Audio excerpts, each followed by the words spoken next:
안녕하세요. 클릭해주셔서 감사합니다. 동물에 대한 다양한 이야기를 하는 점순이네 동물기입니다. 오픈 기념 50번째 주제는 악어의 종류입니다. 영상 보시기 전에 구독과 좋아요를 클릭해주시면 점순이네 식구들은 더 큰 힘이 날 것 같습니다.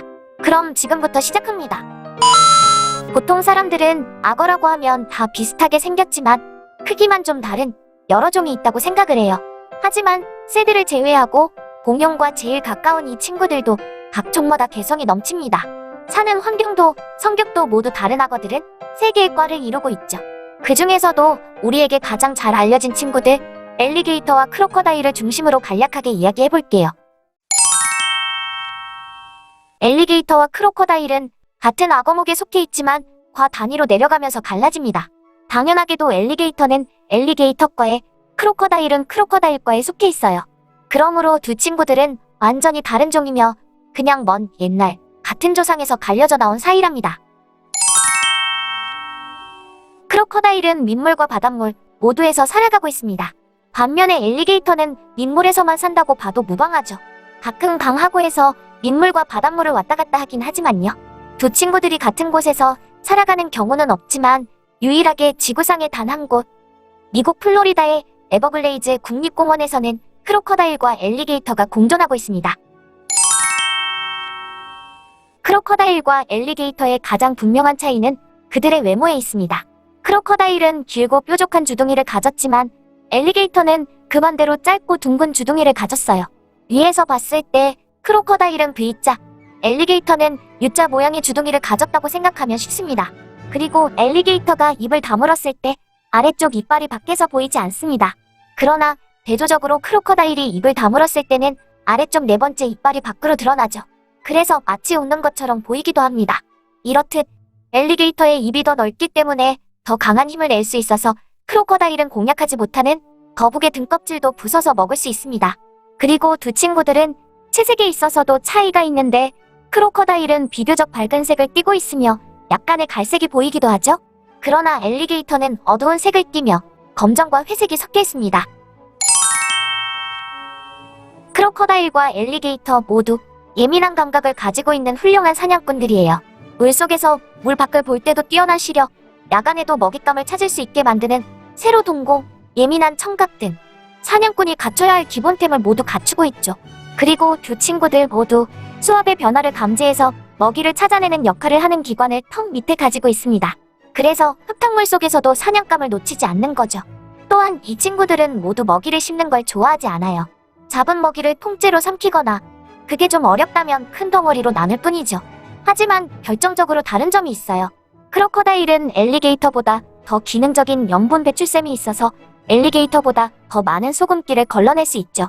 엘리게이터의 염분 배출샘은 그렇게 뛰어나지 못하기 때문에 바닷물에 대한 내성이 약합니다. 그래서 민물을 선호하는 거예요. 크로커다일은 이런 훌륭한 기관 덕택에 바다를 주름잡을 수 있는 거랍니다. 참고로 지구 최강, 최용의 파충류 바다악어도 크로커다일이에요. 크로커다일은 엘리게이터에 비해서 훨씬 더 공격적입니다. 그래서 감히 크로커다일을 반려동물로 키우는 사람은 없지만 엘리게이터를 키우는 사람은 우리나라에도 몇몇 있죠. 어쨌든 앞에서 이야기한 크로커다일과 엘리게이터가 공존하는 유일한 곳인 에버글레이즈 국립공원 관계자에 따르면 크로커다일은 누가 가까이만 가면 시도 때도 없이 공격적이지만 엘리게이터는 유순해서 먼저 선빵을 맞았다거나 배가 고파야만 공격적인 모습을 보인다고 해요. 그리고 크로커다일은 물속에서 훨씬 활동적이고 엘리게이터는 독이나 물가에서 일광욕을 즐기는 걸 선호한다고 합니다. 연구에 따르면 암컷 엘리게이터는 높은 비율로 평생 한 마리의 수컷과 짝짓기를 한다고 해요. 반면에 암컷 크로커다일은 저런 거 없습니다. 여러 마리의 수컷과 짝짓기를 합니다. 크로커다일은 엘리게이터보다 오래 삽니다. 크로커다일의 평균 수명은 70년에서 100년 사이인데 반해 엘리게이터의 평균 수명은 30에서 50년이죠. 죽을 때까지 성장을 멈추지 않는 파충류의 특성상 오래 사는 크로커다일이 엘리게이터보다 보통 더 큰 덩치를 가졌습니다. 크로커다일과 엘리게이터가 우리에게 가장 익숙한 악어들이지만 처음에 말씀드렸듯이 악어목에는 3개과가 있어요. 마지막 친구는 바로 가비알과에 속하는 아이들입니다. 여러 대륙에 분포하는 크로커다일이나 엘리게이터와는 다르게 오로지 아시아에서만 살고 있는 가비알은 특이한 외모 때문에 두 친구들과는 확연히 구분되죠. 주둥이가 가늘고 길어 큰 힘을 낼 수 없어 큰 먹이는 잡지 못하지만 턱을 열고 닫는 속도의 능력치를 몰빵해서 날쌘 물고기를 잡는 데 특화되어 있는 친구랍니다. 크기도 다른 악어들 못지않게 잘하는 친구들도 있지만 저 가느다란 주둥이 때문에 인간을 공격하지는 않는답니다. 그리고 외모 외에 다른 악어들과 결정적으로 다른 점은 이 친구들만 수컷이 육아를 담당한다는 점이죠. 기회가 되면 나중에 이 친구들만 집중적으로 파보는 시간을 가져서 그때 자세하게 이야기해볼게요. 이번에는 공룡과 새 다음으로 가까운 동물, 악어의 종류에 대해서 이야기해봤어요.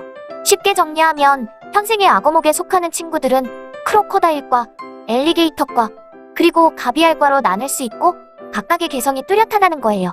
악어를 사랑하시는 분들이 많이 계시면 새 친구들 모두 따로 이야기해보도록 할게요.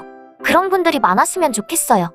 그럼 점순이네 동물기는 다음 편에서 또 다른 동물 이야기로 돌아오겠습니다. 구독과 좋아요는 더 좋은 영상을 만드는데 큰 도움이 됩니다. 지금까지 시청해주셔서 감사합니다.